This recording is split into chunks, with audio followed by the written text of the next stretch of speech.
¿Y si pudieras empezar de nuevo? Nada está escrito, todo puede cambiar. Ideas. Historias. Regénesis. Tus inicios no marcan tu final.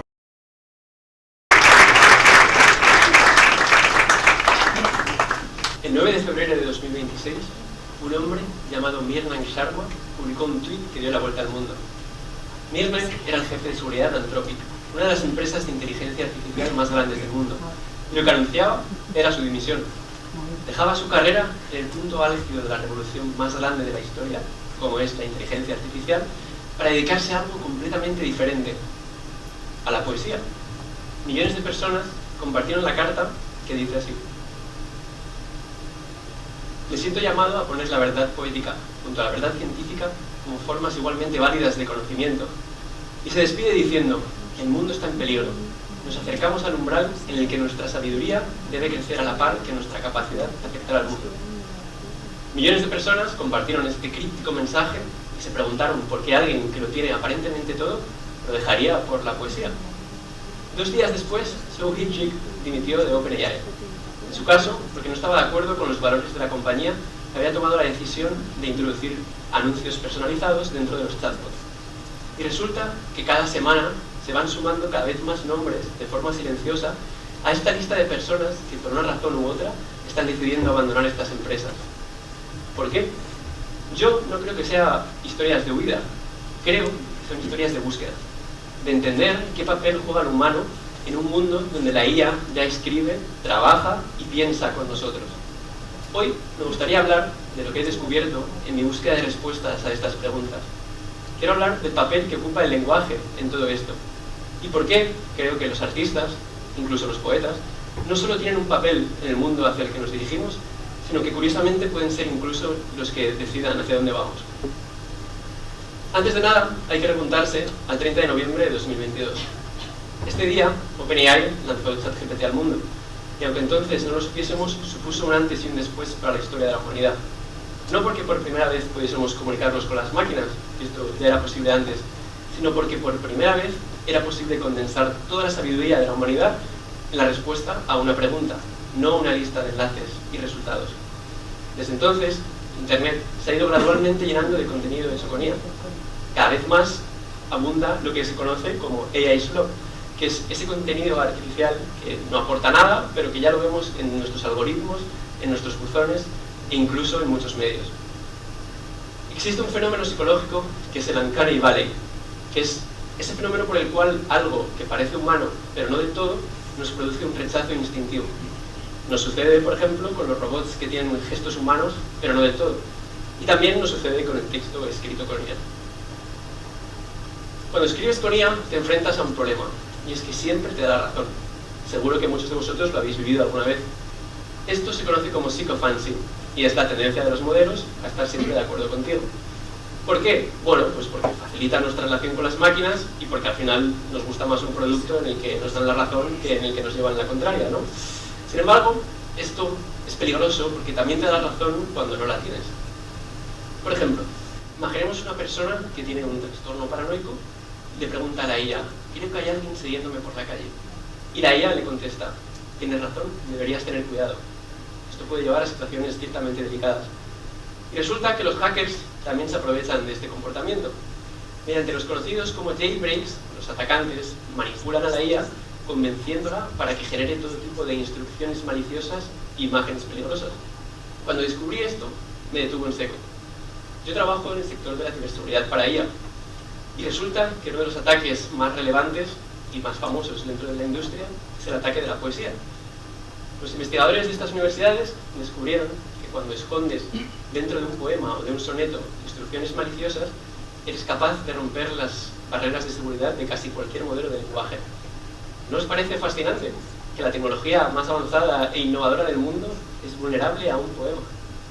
A mí me resulta increíble que, bueno, para hackear estos modelos no sea necesario saber programar o entender de código, simplemente saber utilizar la retórica, ¿no? Como siempre se ha utilizado para el bien y para el mal. Y también esto me demuestra que la decisión de Mirnang, de la que hablábamos al principio, en realidad no era tan aleatoria. Quizás está más cerca de lo que pensábamos la poesía de la tecnología. Yo siempre he sido un gran fan de Watchmen. Me ha gustado mucho la pregunta de quién vigila a los vigilantes.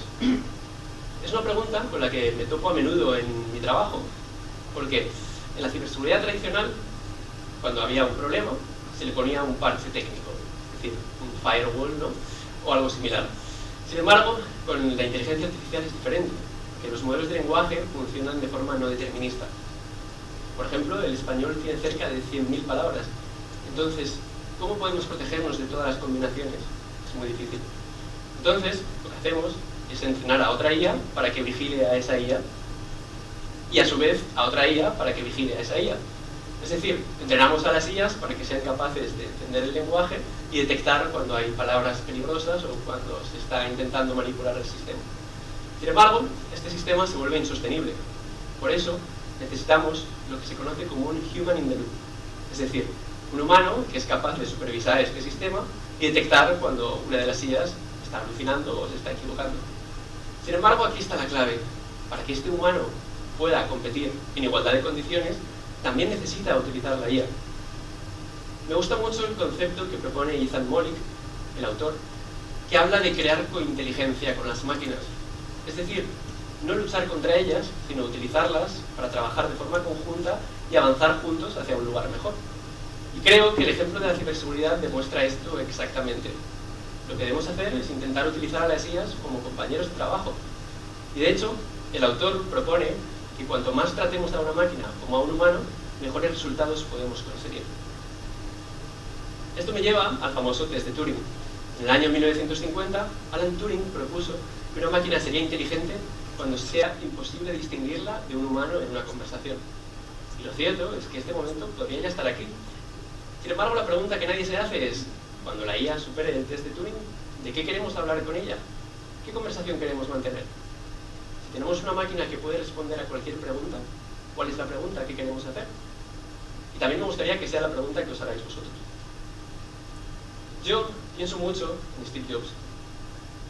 Por una razón, porque era una de las personas a las que tenemos que agradecer que la tecnología se haya adaptado a los humanos y no tener que adaptarnos nosotros a la tecnología. Toda su carrera se basó en encontrar este punto de encuentro con las máquinas. Por eso, me imagino que le hubiese parecido fascinante poder mantener una conversación con la IA hablando el mismo idioma. Sin embargo, también creo que habría sido capaz de detectar los riesgos que se esconden detrás de esta tecnología. Y yo creo que el riesgo no es que las máquinas sean cada vez más inteligentes o que las utilicemos en nuestro día a día. Creo que el riesgo se esconde en que nos volvamos complacientes con lo que nos dicen las máquinas, que no cuestionemos sus respuestas, que nos conformemos con mensajes que suenan muy bien, pero que no sabemos si en realidad tienen contenido o no. Me gusta mucho pensar también en otros pensadores que eran capaces de cuestionar su realidad e imaginar, ¿no?, cómo hubiesen utilizado ellos la IA si la hubiesen tenido a su disposición. Por ejemplo, me imagino a Leonardo preguntándole a la IA en qué se parece el vuelo de un pájaro a los remolinos de agua en un río.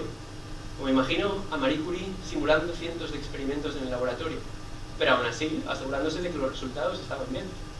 Me imagino a Borges intentando entender de dónde vienen las ideas artificiales, o si acaso las máquinas tienen sentimientos. Me imagino a Stefan Zweig utilizando a la IA para entender cómo fueron las últimas horas de María Antonieta, o incluso poder simular una conversación con ella. Me imagino a Picasso generando caras que no ha pintado nadie nunca, o a Virginia Woolf simplemente utilizando a la IA como un compañero y testigo. En cualquier caso, creo que merece la pena hacer el ejercicio de pensar cómo ellos hubiesen utilizado esta tecnología, porque estoy seguro de que no se hubiesen conformado con cualquier respuesta. Para comunicarnos mejor con la IA, a día de hoy lo que tenemos que hacer es aprender a escribir mejores prompts. Y resulta que en este mundo hacia el que nos dirigimos, la capacidad de descripción se vuelve el motor para crear. Es decir, si lo puedes describir, lo puedes crear.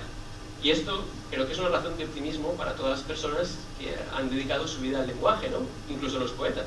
Personas que son capaces de tener un lenguaje rico y preciso para describir lo que quieren crear. Y también creo que es una razón de optimismo para las futuras generaciones, ¿no?, porque si puedes pensarlo, lo puedes crear. Entonces, simplemente lo que tenemos que hacer es potenciar nuestra imaginación. Y un error que solemos cometer es que muchas veces utilizamos a la IA de forma unidireccional, ¿no? Le decimos a la IA que haga algo o que responda a una pregunta pero lo que resulta muchas veces más efectivo es pedirle a la IA que nos haga las preguntas a nosotros. Es decir, preguntarle, ¿en qué me estoy equivocando? ¿En qué no he pensado en este proceso? ¿Qué te tendría que estar preguntando que no te he preguntado todavía? Cuando conseguimos ponernos en esta posición de humildad frente a la IA, es cuando podemos avanzar juntos, ¿no? Con inteligencia. Y bueno, más allá de eso, yo utilizo la IA habitual. Este de aquí soy yo, en el año 2003, fascinado por un libro en papel. Y resulta que 20 años después, uno de los momentos más relevantes de mi carrera ha sido publicar un libro, también en papel. Las palabras siempre han tenido un gran peso en mi vida. Yo escribí mi libro justo antes de la revolución de la IA. Y a día de hoy me pregunto cómo hubiese sido diferente si hubiese podido utilizar esta tecnología. Porque yo pasé por el proceso de pelearme con cada palabra y con cada frase hasta dar exactamente con lo que estaba buscando. Esto de aquí es la primera frase de mi libro, que dice así: siempre tuvo predilección por los antros. Los detalles cutres y obsoletos, o auténticos como él los veía, invariablemente le provocaban una sonrisa. Y antes de venir aquí, le pedí a una IA que me generase una versión mejorada, a ver cómo era capaz de tratar mi texto. Y la versión mejorada dice así: le perdían los antros, esos detalles que otros llamaban cutre, el vinilo despegado de la barra, el cenicero de cristal con publicidad de Soberano, la nevera con el logo tachado a cutre, a él le parecían la única honestidad que quedaba en el mundo. ¿Qué os parece? La verdad es que no está nada mal, ¿no? Pero yo sigo prefiriendo mi versión, no porque esté mejor escrita, sino porque encaja con lo que yo me imaginaba cuando me puse a escribir. Es fiel a la visión que yo tuve cuando decidí empezar a escribir. Y creo que es muy importante que la IA no nos tuerza en nuestro camino. Que si tenemos una visión, seamos fieles a esa visión, y que la IA no nos lleve por otro camino diferente. La IA lo que debería hacer es ayudarnos a que nuestra visión se vuelva realidad, pero nunca convertirse en nuestra visión. Entre otras razones, porque precisamente el perseguir tu visión es de lo más bonito y de lo más divertido de crear. Entonces, no deberíamos dejar que la IA se quede con eso. Cuando escribo con la IA, me doy cuenta de que el esfuerzo sigue estando ahí. Cometemos el error de pensar que cuando estás con IA en tu trabajo o en cualquier proceso, la IA está haciendo todo el trabajo. Pero os puedo asegurar que no es así. El esfuerzo sigue estando ahí. Pero ahora tenemos que enfocar en pensar. Ahora debemos esforzarnos en generar una visión y tener muy claro qué es lo que queremos. Igual que antes nos teníamos que enfocar en otros procesos, ¿no? Pero creo de verdad que las futuras generaciones deben aprender a utilizar la IA de esta forma, ¿no? Y una parte esencial también es aprender a escribir mejor para llevar a cabo lo que queremos. Antes de terminar, me gustaría hablar de una persona muy especial que tuve el placer de conocer hace unos meses. Su nombre es Otto Plensner y es un artista que utiliza la inteligencia artificial y está convencido de que nos encontramos ante el inicio de un renacimiento digital. Otto utiliza la inteligencia artificial para escanear el cerebro de los músicos mientras tocan en directo y convertir esta tormenta de ondas eléctricas que sucede en el cerebro en imágenes que proyecta de forma artística, ¿no? en una gran pantalla de forma audiovisual.